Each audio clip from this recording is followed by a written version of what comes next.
السلام عليكم ورحمة الله تعالى وبركاته. وعليكم السلام ورحمة الله وبركاته. نحمده ونصلي على رسوله الكريم أما بعد فقد قال الله تعالى في كلامه القديم والفرقان المجيد أعوذ بالله من الشيطان الرجيم بسم الله الرحمن الرحيم فلينفق ذو سعة من سعته ومن قدر عليه رزقه فلينفق مما آتاه الله صدق الله العلي العظيم. الصلاة والسلام عليك يا سيدي يا رسول الله خذ بيدي قلت حيلتي أدركني يا رسول الله صلى الله عليه وسلم. புகழ் அனைத்தும் அல்லாஹ் ஒருவனுக்கே உரித்தாகட்டுமாக. ஸலவாத்தும் சலாமும் நபிகள் நாயகம் ஸல்லல்லாஹு அலைஹி வஸல்லம் அவர்கள் மீதும் அவர்களின் குடும்பத்தார்கள், உற்றார், உறவினர்கள், தோழர்கள், சுஹதாக்கள், சாலிஹீன்கள், அவுலியாக்கள் மற்றும் இங்கு குழுமி இருக்கக்கூடிய நம் அனைவரின் மீதும் உண்டாகட்டுமாக. அல்லாஹ் தஆலா இன்றைய சந்தோஷத்திலே நாம் எப்படி மகிழ்ச்சியோடு நிம்மதியோடு இருக்கின்றோமோ இதே போன்று நம்முடைய வாழ்நாள் முழுக்க அல்லாஹ் மகிழ்ச்சியை நிரந்தரமாக அல்லாஹ் தந்தருவானாக. எல்லா துன்பங்களை விட்டும் அல்லாஹ் பாதுகாத்து அவனுடைய பாதுகாப்பிலே வாழக்கூடிய தௌஃபீக்கை அல்லாஹ் தருவானாக. எதிரியுடைய தொல்லைகளை விட்டும், சூழ்ச்சிகளை விட்டும், செய்வினைக்காரருடைய செய்வினை விட்டும், கந்திஷ்டிக்காரருடைய கந்திஷ்டிகளை விட்டும் அல்லாஹ் பாதுகாத்து நிம்மதியோடு இறுதி வரை வாழக்கூடிய தௌஃபீக்கை அல்லாஹ் நமக்கும் நம்முடைய சந்ததிகளுக்கும் அல்லாஹ் நசீபாக்கி அருள் புரிவானாக.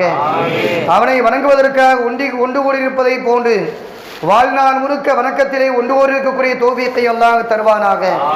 சொர்க்கத்திலேயும் ஒன்று சேர்ந்திருக்கக்கூடிய தௌஃபீக்கை அல்லாஹ் நம் அனைவருக்கும் நசீபாக்கி அருள் புரிவானாக. கண்ணியமிக்கவர்களே, புனிதமான ஈதுல் ஃபித்ர் நோன்பு பெருநாளுடைய இந்த திருநாளிலே நாம் எல்லாம் அமர்ந்திருக்கின்றோம். பொதுவாக உலகத்தில் மகிழ்ச்சி தான் எல்லாருமே எதிர்பார்க்குறாங்க. எல்லாருமே எதிர்பார்க்கக்கூடிய ஒன்று என்னன்னா மகிழ்ச்சி. நான் மகிழ்ச்சியாக இருக்கணும், சந்தோஷமாக இருக்கணும், எல்லாருமே அதான் எதிர்பார்க்குறோம். மகிழ்ச்சி எப்பவும் கிடைக்குது? திருமணத்தில் மகிழ்ச்சி கிடைக்குதான்னு பார்த்தோம்னா அத்தா நிறைய கடன் வாங்கியிருப்பார், எல்லாருமே மகிழ்ச்சியாக இருப்பாங்க. இந்த கடனை எப்படி அடைக்கிறது? அவருடைய கவலை எங்கே இருக்கும், ஆனால் புள்ள மகிழ்ச்சியாக இருக்கணும் அப்படின்றதுக்காக வேண்டி அவர் கடன் வாங்கியிருப்பார். இதே போல ஒரு மனிதன் அன்றாடம் உழைக்கின்றான், மாதந்தோறும் உழைக்கின்றான், வருடம் முழுக்க உழைக்கின்றான். அந்த வருடத்தினுடைய சம்பாத்தியத்தினுடைய முழு மகிழ்ச்சியை பெறுவது எப்போது என்றால் ஒரு கவல உணவை எடுத்து உண்ணும் போது, தன்னுடைய பிள்ளைகள் ஆனந்தமாக உணவை உண்ணக்கூடிய நேரத்திலே, ஆனந்தமான முறையிலே ஆடைகளை அணியக்கூடிய அந்த நேரத்திலே அந்த மனிதன் மகிழ்ச்சி அடைகின்றான். மகிழ்ச்சி எப்போ கிடைக்குது? யாருமே உறுதியாக சொல்ல முடியாத ஒன்று.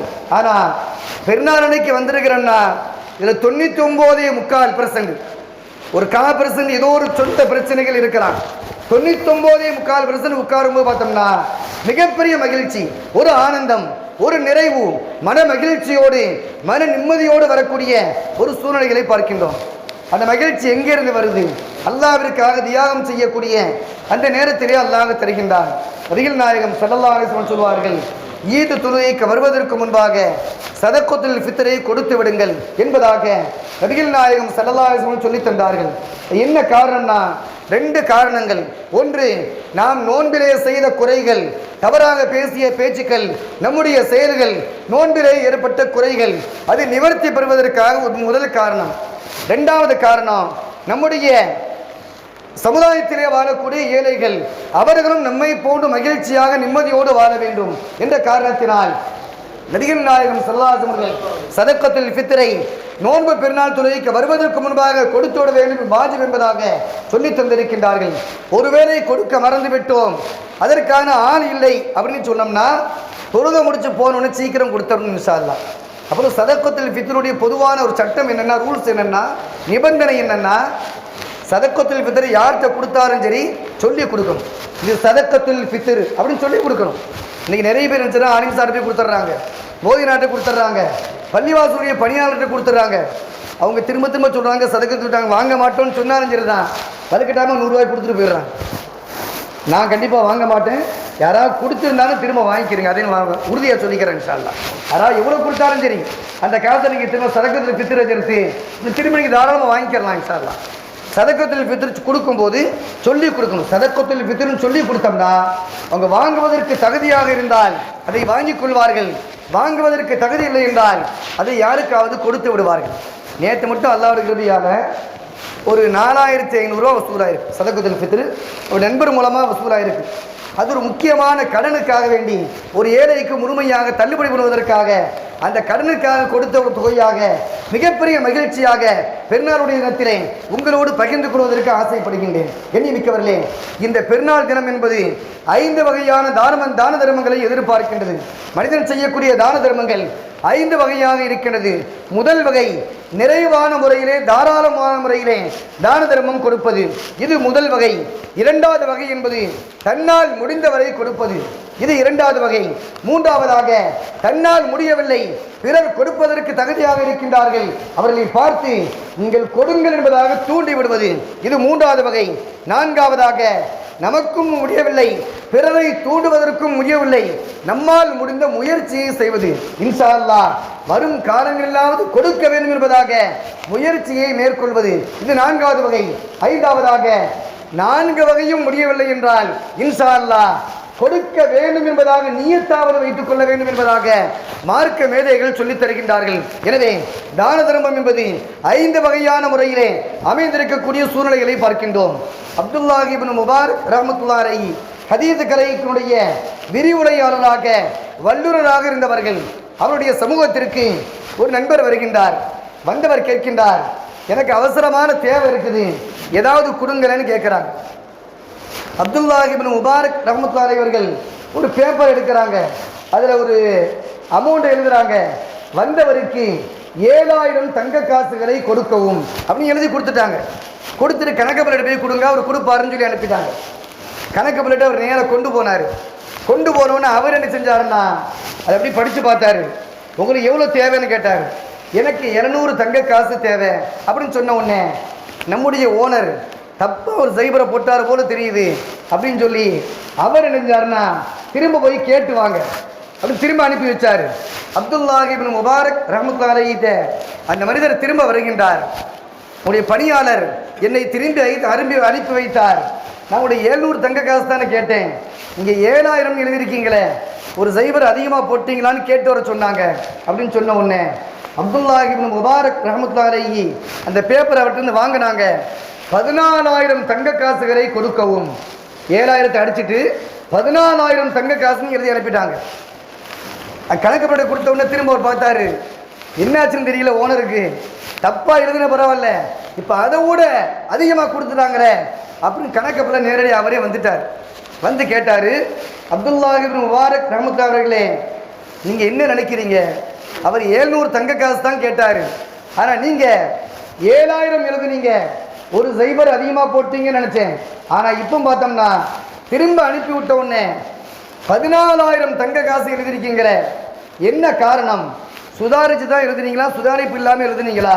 அவருடைய கேட்குறக்கா வர்றாரு.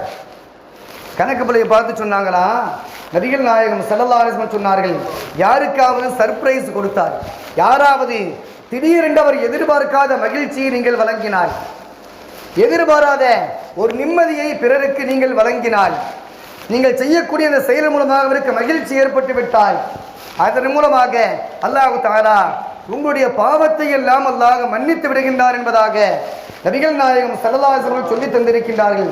எனவே வந்த மனிதர் 700 ரூபா கேட்டார், 700 தங்க காசு கேட்டார். அவருக்கு அதிர்ச்சியாக இருக்கட்டுமே, மகிழ்ச்சியாக இருக்கட்டுமேன்றக்காக வேண்டி நான் 7000 எழுதினேன். அவரை திரும்ப நீங்கள் விரட்டி விட்டீங்க பாருங்க, அவர் மனசு எவ்வளோ சந்தோஷமாக வந்திருப்பார். இப்போ பதறி போய் நிற்பார். 7000 எழுதிருந்துச்சே, இப்போ திடீர்னு இவர் திரும்ப விரட்டி விட்டாரு, அந்த ஒரு சைபர் போயிருமோன்னு பதறி போய் வந்திருந்தார்.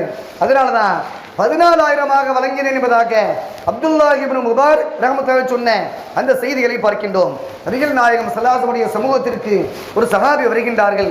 யா ரசூலல்லாஹ், கடுமையான பசியினால் தாங்க முடியவில்லை, ஏதாவது தாருங்களேன் என்பதாக உதவி கேட்டு வந்திருக்கின்றார்கள். நபிகள் நாயகம் ஸல்லல்லாஹு அலைஹி வஸல்லம் அவர்கள் தன்னுடைய குடும்பத்தை சார்ந்தவிடத்திலே கேட்கின்றார்கள், இவருக்கு ஏதாவது கொடுக்கறதுக்கு உணவு இருக்குதான்னு கேட்டாங்க. ஸல்லல்லாஹு அலைஹி வஸல்லம் வீட்டில் அல்லாஹ் 2 மலையை தங்கமாக ஆக்கி தருகிறேன் என்பதாக அல்லாஹ் சொல்லி இருந்தான். ஆனால் பெருமானார் ஸல்லல்லாஹு அலைஹி வஸல்லம் அவர்கள் தாங்கள் ஏழையாகவே வாழ வேண்டும், ஏழைகளோடு சேர்ந்திருக்க வேண்டும், ஏழையாகவே மரணிக்க வேண்டும் என்பதாக நபிகள் நாயகம் ஸல்லல்லாஹு அலைஹி வஸல்லம் அவர்கள் துஆ கேட்ட துஆக்களிலே ஒரு துஆ அமைந்திருக்கின்றது. நபிகள் நாயகம் ஸல்லல்லாஹு அலைஹி வஸல்லம் உடைய வீட்டினர் சொல்கின்றார்கள், யா ரசூலல்லாஹ், வீட்டில் ஒண்ணுமே கிடையாது, நாங்கள் என்ன செய்யறது? அந்த பெண்மணிகள் சொல்கின்றார்கள், நம்முடைய அன்னைமார்கள் சொல்கின்றார்கள். நபிகள் நாயகம் ஸல்லல்லாஹு அலைஹி வஸல்லம் அவர்கள் சஹாபா பெருமக்களை பார்த்து கேட்கின்றார்கள், தோழர்களே, வந்த சஹாபிக்கு ஏதாவது கொடுப்பதற்கு உங்களிடத்திலே உணவு இருக்கின்றதா? சஹாபா பெருமக்கள் சொல்றாங்க, யா ரசூலல்லாஹ், நாங்கள் வறுமையில் இருக்கிறோம், உங்களுக்கு தெரியதானே செய்யும், நாங்கள் கொடுக்குற அளவுக்கு எங்களுக்கு என்ன இருக்குது? சஹாபா பெருமக்கள் திரும்ப கேட்கின்றார்கள். நபிகள் நாயகம் ஸல்லல்லாஹு அலைஹி வஸல்லம் அவர்கள் அப்படியே சுற்றி முற்றி பார்க்குறாங்க, யாராவது கொடுக்கறதுக்கு ஆள் இருப்பாங்களா அப்படின்னு பார்க்குற சமயத்தில் அபூ தல்ஹா ரலியல்லாஹு தஆலா அன்ஹு அந்த சஹாபி எழுந்திருக்கின்றார்கள். யா ரசூலல்லாஹ், தாங்கள் அனுமதி வழங்கினால் அந்த சகோதரரை என்னுடைய இல்லத்திற்கு நான் அழைத்து செல்கின்றேன், அவருக்கு தேவையான உணவை வழங்குகின்றேன். அந்த சஹாபி சொன்ன உடனே நபி ஸல்லல்லாஹு அலைஹி வஸல்லம் அவர்கள் ஆனந்தம் அடைகின்றார்கள். அவரை கூப்பிட்டு போங்க, அவருக்கு தேவையான உணவை கொடுங்கள் என்பதாக பெருமானார் ஸல்லல்லாஹு அலைஹி வஸல்லம் அவர்கள் அவர்களோடு அந்த சஹாபியை அனுப்பி வைக்கின்றார்கள். அந்த சஹாபி வீட்டுக்கு போயிட்டாங்க. அபூ தல்ஹா ரலியல்லாஹு அன்ஹு வீட்டுக்கு போனாங்க. தன்னுடைய மனைவி உம்மு சலமா ரலியல்லாஹு தஆலா அன்ஹா அவங்கள்ட்ட கேட்குறாங்க, அம்மா, பெருமானார் ஸல்லல்லாஹு அலைஹி வஸல்லம் உடைய விருந்தாளியை என்னோடு அழைத்து வந்திருக்கின்றேன், ஏதாவது இருக்குதான்னு கேட்டாங்க. அந்த சீதேவி சொன்னாங்க, வீட்டில் பிள்ளைகளுக்கு தேவையான சாப்பாடு தான் இருக்குது, உங்களுக்கு கூட சாப்பாடு கிடையாது, பிள்ளைகளுக்கு தேவையான உணவை மட்டுமே நான் வைத்திருக்கின்றேன், வேறு ஒன்றுமே கிடையாது என்பதாக அந்த சீதேவி சொன்ன நேரத்திலே அபூ தல்ஹா ரலியல்லாஹு தஆலா அன்ஹு தன்னுடைய துணையாரிடத்திலே சொன்னார்கள், பரவாயில்ல, நம்முடைய பிள்ளைங்களை எப்படியாவது தாக்காட்டி தானாட்டி அப்படியே தூங்க வச்சு அந்த உணவை கொண்டு வா என்பதாக உணவை வாங்கி கொண்டு இருவரும் சாப்பிடுவதற்காக வருகின்றார்கள். சாப்பிடுவதை போன்று பாசாங்க செய்கின்றார்கள். சாப்பிடல, நீங்கள் வச்சு சாப்பிடுங்க, வச்சு சாப்பிடுங்க அவர் கொடுத்துக்கிட்டே இருக்கிறாங்க. ஆனால் இவங்க கொஞ்சம் கொஞ்சமாக பேசிக்கிட்டு இருக்கிற மாதிரி சாப்பிடாம அப்படியே பாசாங்க செஞ்சுக்கிட்டே இருக்கிறாங்க. அந்த வந்த சஹாபி திருப்தியான முறையிலே சாப்பிட்டு முடித்து விடுகின்றார்கள். அன்றைய இரவு கழிகின்றது. மறுநாள் ஃபஜ்ருடைய நேரத்திலே அந்த சஹாபி பள்ளிவாசலுக்கு வருகின்றார்கள். பள்ளிவாசலுக்கு வந்த நேரத்திலே நபிகள் நாயகம் ஸல்லல்லாஹு அலைஹி வஸல்லம் அவர்கள் தங்களுடைய முபாரக்கான நாவினால் ஒரு வகையாக வந்த ஒரு செய்தியை அந்த சஹாபா பெருமக்களுக்கெல்லாம் ஓதி காண்பிக்கின்றார்கள். வயூசிரூன அலா அன்ஃபுஸிஹிம் வலவ் கான பிஹிம் ஹஸாஸா, அவர்களுக்கு தேவை இருந்த நேரத்திலே தன்னுடைய தேவையை பிற்படுத்திவிட்டு வந்த சஹாபா பெருமக்களுக்காக வேண்டி நிறைவான முறையிலே வழங்கினார்கள் என்பதாக அல்லாஹ் சொன்ன அருள் வசனத்தை நபிகள் நாயகம் ஸல்லல்லாஹு அலைஹி வஸல்லம் அவர்கள் அந்த சஹாபியை பார்த்து சொல்லிவிட்டு சொல்கின்றார்கள், தோழரே, நேற்று கொடுத்த விருந்து என்பதை அல்லாஹ் ஏற்றுக்கொண்டான், அவன் பொருந்தி கொண்டான், அந்த பொருத்தத்திற்குரிய மனிதராக அல்லாஹ் உங்களை தேர்ந்தெடுத்து கொண்டான் என்பதாக நபிகள் நாயகம் ஸல்லல்லாஹு அலைஹி வஸல்லம் அவர்கள் அருள் வசனத்தை ஓதி காண்பித்த அந்த வரலாறை பார்க்கின்றோம். கண்ணியமிக்கவர்களே, ரமலானுடைய காலங்களிலே தெரிந்தோ தெரியாமலோ வேண்டுமென்றோ நிறைய தான தர்மங்களை நம்மால் முடிந்தவரை செய்திருக்கின்றோம். அதிலே மாற்று கருத்து கிடையாது. இந்த பெருநாள் என்பது நாம் குழுமிருக்கின்றோமே, இந்த பெருநாள் தினத்திலே 2 பேருடைய உரையாடல் தான் பெருநாளாக அமைந்திருக்கின்றது. நோன்பு பெருநாளுடைய இந்த சிறப்பு என்பது 2 பேருடைய உரையாடல் தான் இந்த ஈதுல் ஃபித்ர் என்று சொல்லக்கூடிய நோன்பு பெருநாளுடைய இந்த நிகழ்வு. ஒன்று, நம்மையெல்லாம் படைத்தாருகின்ற ரப்புல் ஆலமீன் அந்த கண்ணியமிகு அல்லாஹ் மலக்குமார்களோடு உரையாடுகின்றான். மக்களே, என்னுடைய சமுதாயத்தை பார்த்தீர்களா? 30 தினங்களாக மாதம் முழுக்க நோன்பை வைத்திருக்கின்றார்கள், விழித்து வணங்கியிருக்கின்றார்கள், தான தர்மங்களை செய்திருக்கின்றார்கள், நிறைய நன்மைகளை செய்திருக்கின்றார்கள். அவர்களுக்கு நான் என்னையே கூலியாக வழங்குகின்றேன், நீங்கள் சாட்சியாக இருங்கள் என்பதாக அல்லாஹ் சொல்கின்றான். நாம் வந்திருக்கின்றோம் அல்லாஹ்விடத்திலே கூலியை பெறுவதற்காக. அல்லாஹ்வினுடைய உரையாடல், நம்முடைய முறையீடு, இந்த இருவருடைய உரையாடலாகத்தான் இந்த பெருநாளுடைய தினம் அமைந்திருக்கக்கூடிய சந்தர்ப்பங்களை பார்க்கின்றோம். எனவே நாம் செய்த நோன்பு, நாம் தொழுத தராவீஹுடைய தொழுகைகள், நாம் செய்த தான தர்மங்கள், நாம் செய்த இன்ன பிற நல்லமல்கள், எல்லா அமல்களையும் அல்லாஹ் ஏற்றருள் புரிவானாக.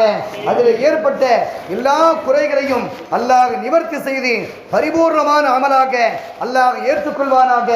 இந்த அமல் இந்த மாதம் மட்டுமல்ல, இந்த தினம் மட்டுமல்ல, வருடம் முழுக்க நம்முடைய ஹயாத் உள்ளவரை இந்த அமல்களை நிரந்தரமாக செய்யக்கூடிய தௌஃபீக்கை பெற்ற சீதேவிகளாக அல்லாஹ் நம்மையும் நம்முடைய சமுதாயத்தையும் அல்லாஹ் வாழச் செய்வானாக. உலகத்திலே அல்லாஹு தஆலா நிம்மதியான ஆட்சியாளர்களை அல்லாஹ் தந்தருள் புரிவானாக. அந்த ஆட்சியாளர்கள் மூலமாக உலகத்திலே வாழக்கூடிய அத்தனை மக்களோடு சேர்ந்து நாமும் ஒற்றுமையோடு வாழக்கூடிய நல்ல தௌஃபீக்கை அல்லாஹ் தந்தருள் புரிவானாக. எல்லாவற்றிற்கும் மேலாக இந்த உலகத்தினுடைய எல்லா நலவுகளையும் அல்லாஹ் நிரப்பமாக தந்து, மறுமையினுடைய எல்லா நலவுகளையும் அல்லாஹ் நிரப்பமாக தந்து, இம்மை மறுமையினுடைய எல்லா துன்பங்களை விட்டும் அல்லாஹ் நிரந்தரமாக பாதுகாத்து இன்றைய தினத்தை போன்று வாழ்நாள் முழுக்க மகிழ்ச்சியோடு மன நிம்மதியோடு வாழக்கூடிய தௌஃபீக்கை பெற்றவர்களாக அல்லாஹ் நம்மையும் நம்முடைய சமுதாயத்தையும் நம்முடைய சந்ததிகளையும் அல்லாஹ் வாழச் செய்வானாக. வாஹிர் தஅவானா அல்ஹம்துலில்லாஹி ரப்பில் ஆலமீன். அஸ்ஸலாமு அலைக்கும் வரஹ்மத்துல்லாஹி தஆலா வபரகாத்துஹு.